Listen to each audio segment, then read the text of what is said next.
Welcome to Our Girl Relationships. On this channel, we talk about problems people face in their day-to-day life. Let's start with the video. I've been married for 2 years. It has been amazing, and my spouse and I have had to grow and learn how to treat each other over time. My husband comes from a very small and close-knit family. It's just him, his mom, and his younger sister. Their dad is no longer in the picture. This is where my husband and I differ. My family is so large. I have 5 siblings, and we are very much in contact with our extended family. We all love the idea of having a big family. My cousins are like my sisters. When we first got married, it was amusing to my husband and his family how many family members I had and how I was able to stay in contact with most of them. It wasn't difficult for me because that's all I knew and how I grew up. Because my husband came from a family of 3, they were very close to each other. I remember a story about how my sister-in-law cried the whole day the first time my husband left for university. She had some sort of separation anxiety because they had never been apart before. I was very much aware of the kind of relationship my husband had with his family, especially his younger sister, so I didn't mind when they would always call and visit with us even when it was uncomfortable. I understood and tried to accommodate them because I would have loved the same to be done for me if I were in their shoes. My mother-in-law knew her place though, and tried not to interfere too much, but my sister-in-law didn't get the memo. She was always all up in our faces, and I wondered if she had a life. Forgive me if I'm being inconsiderate, but I think she needs to grow up and know that her big brother is now a family man. Plus, I have put up with her for 2 years now, and I think that's enough time for whatever separation anxiety she had to wane. What broke the camel's back was when she said she wanted to stay for the weekend, and we obliged her. But then 1 week passed, and then 2. There was no sign of her leaving anytime soon, and my husband wasn't paying attention to that. I spoke to him about it, but he said to tolerate her because she was lonely and just wanted to spend some time with him. That made me very upset, because if we were all having fun together, it would have been fair. But she always tried to get all of his attention whenever she was around and make me the third wheel. I decided that I was going to give her 1 more week, and if she didn't leave, I'll make her. As you can imagine, she was still here 2 weeks later, and I was done, so I went to her and asked her to leave. I don't think there is a very nice way to tell someone to leave your house. I tried though. I told her that mother-in-law would miss her and think it was time for her to leave. She said nothing and walked out on me. I didn't care that she was annoyed. I just wanted her out. My husband came home and we had a big fight about it. He asked why I couldn't just tolerate his little sister and not cause problems for his family. She exaggerated everything and even lied. She said I insulted her and yelled at her to leave the house because she was causing problems in my own home. I said no such thing, but no one believed me. My mother-in-law called to supposedly find out what happened, but she yelled at me throughout. After that, I didn't even try to defend myself again. They had made up their minds on who they wanted to believe, and that was that. When I came back home the next day, I couldn't get in. The mistake I made was letting my sister-in-law have my key to the house. We both shared a key to the front door because I didn't want a duplicate one for her. If I did, it would mean that she could come to the house whenever she wanted to, which was the opposite of what I wanted. I am positive that I rang the bell over 50 times, but my sister-in-law wouldn't open up. Her car was in the parking lot, so I knew she was home. My husband was coming home late that night because it was the last Friday of the month, and he usually met up with his friends. I also didn't want to call him because there was still some friction after our last fight. I banged the door for 30 minutes straight and was so sure that if she was sleeping, she would have been awake by then. This girl locked me out. I was so sure of it because I heard her taking a call after some time. The next day, she would probably act so innocently and give me some fake apology that my husband would take on a whim. Everyone treated her like an angel who couldn't hurt a fly, but I knew the truth. I gave up and went to crash at my friend's house who lived just a few blocks away from me. I apologized for just springing up on her like that without prior notice. I had an early morning, so my plan was to go to work from my friend's house. Thank God we wore the same kind of clothes and we were about the same size. Well, close enough that it wouldn't be noticeable that I wasn't wearing my own clothes. I was disappointed in the morning because there was no call from my husband. That wasn't like him to not check where I was even though we had a fight. So I called to confront him about it and he said he didn't bother because his sister said I went to my friend's house. How is it that I am the only one who sees how manipulative my sister-in-law is? If she continues like this, I'm not going to care about the consequences and give her something to think about. I spoke to her about it. She acted just like I suspected she would. She didn't know what I was talking about and even apologized for sleeping so deep knowing that I didn't have my own key to the apartment. She emphasized on the part about me not having my own key to the apartment, like the one she had belonged to her. At this point, I was fed up. I remembered the conversation I had with my friend the night before, where she advised me to go on a date with my husband and speak to him sincerely about what has been happening. I thought the date was a good idea because I was tired of fighting with him. I sent him a text while at work for us to meet up at our favorite spot that evening. I wanted to make him feel special, so I left work early and went home to dress up. I wore one of the dresses he loved to see me wear. When he arrived, we ordered food and had a good time. I told him that I had missed us. He sighed and apologized for the way he treated me because of his sister. He said he was used to giving her what she wanted because she never met her father and he felt obliged to just be there for her. He realized that it was affecting our relationship and he wanted to make amends, so he was going to speak to her. I was so glad that I didn't have to say anything and he just figured it out on his own. I didn't want to be accused of coming between him and his family again. I decided not to tell him about what she did because I felt a little bad for her, since she had never met her father, and I didn't want her brother to be upset with her. The next day was Sunday, so I didn't have to leave early for work. I heard my sister-in-law crying and yelling at my husband. I guessed he was speaking to her about leaving, and she didn't want to go. I wasn't going to draw any attention to myself by coming out, so I waited there till they were done. My husband came into our room and he was upset. I gave him a hug and we just laid there. Some part of me was glad that she got a taste of her own medicine, and another part was judging myself for being happy. She started packing her things. I knew that because I could hear her banging things on the furniture. After 30 minutes, she put her suitcase into her car and drove off. I so desperately wanted to get up and do a victory dance, but I didn't because I knew my husband was hurt. It was the first time I had seen him scold her like that. You would not believe what happened. We went to my mother-in-law's to celebrate her birthday. We were going to have lunch.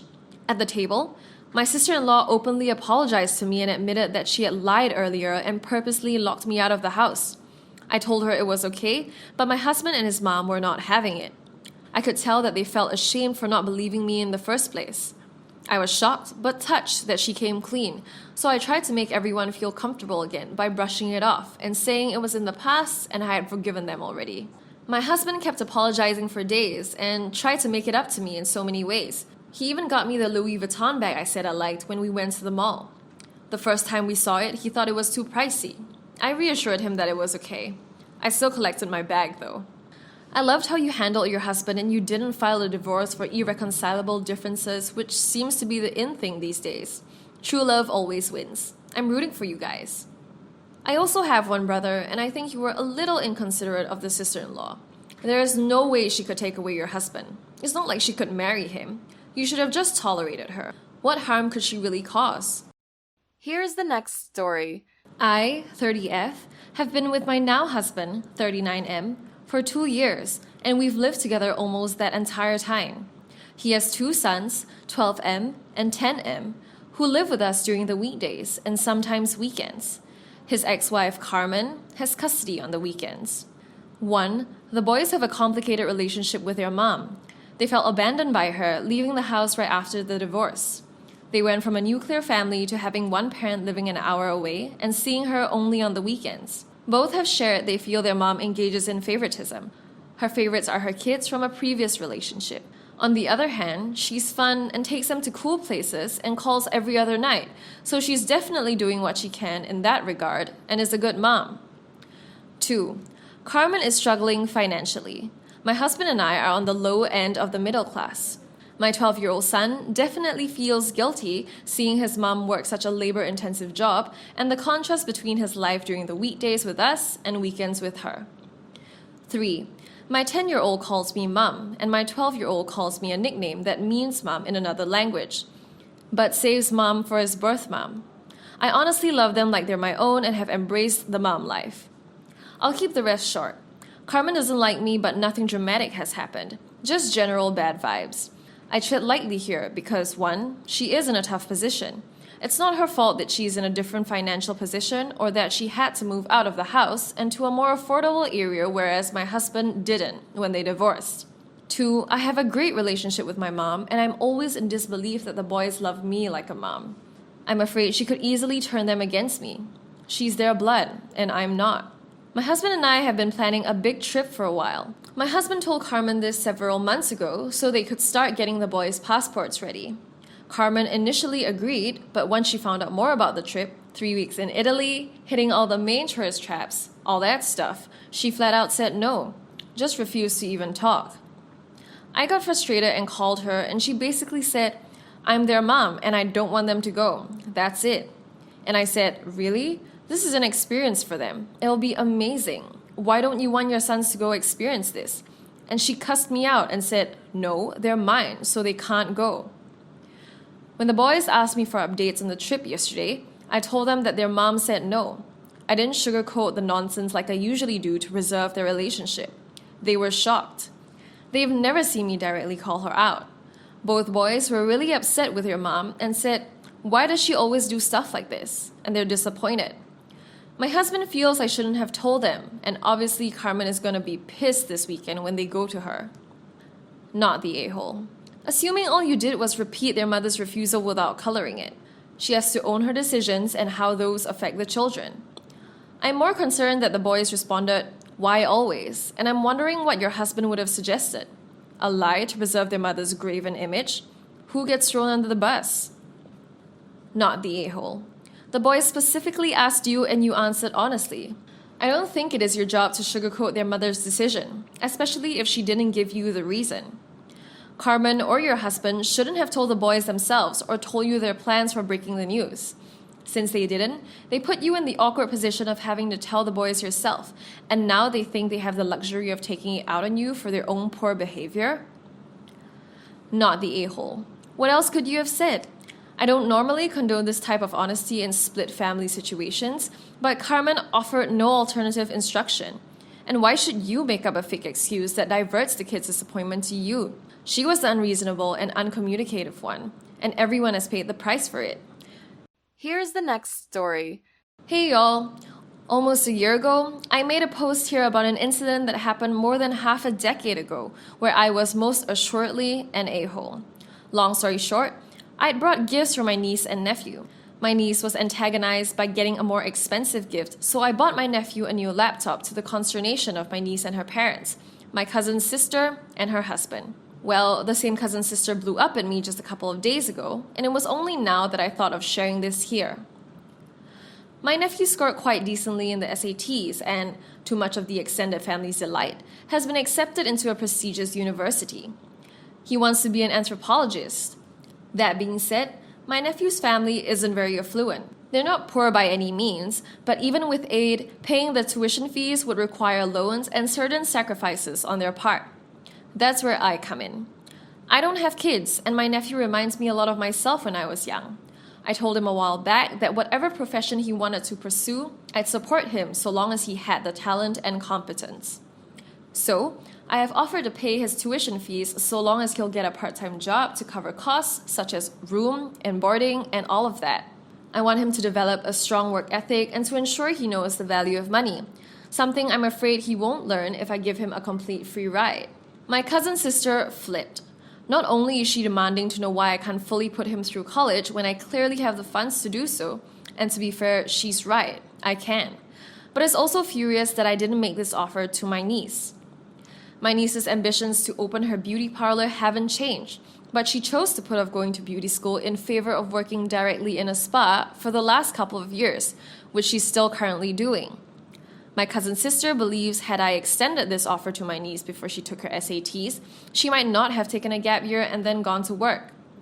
Am I the a-hole here? What do you guys think? In my native tongue, we attach the terms brother and sister to first cousins depending on their gender, and it slipped into my English. Sorry for any misconceptions. Not the a-hole. These aren't even your kids.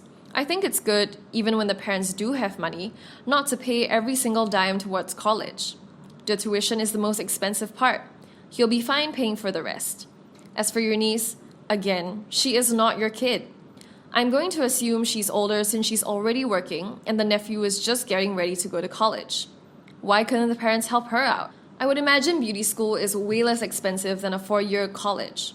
In order to open a place, she should also take some business courses at the local community college. But all that should be doable if she's been working a couple of years and her parents are willing to help her out a bit. Why is this all on you? I think your niece is going to wind up being more successful and making more money than your nephew. Being an anthropologist is one of those jobs that sound awesome and romantic, but I don't know about making a living at it. And quite honestly, I don't know whether it's a great idea to set a precedent that you're going to be paying for things in your nephew's life. May not be the last time somebody expects this. Whereas your niece taking time off before going to school and actually working in a field that she's thinking about going to school in, and one where it's obvious that she can actually make a living. I don't know whether this is relevant, but that's the first thing I thought of. Not the a-hole. This reminds me of a story I heard that teachers use on children in a classroom when the kids complain about something being unfair. Fair isn't everyone receiving the same thing. Fair is everyone having their needs met. The cost of the nephew's tuition is greater, so his amount received will be higher. So make it known that the niece will have her needs met too, at a lower amount.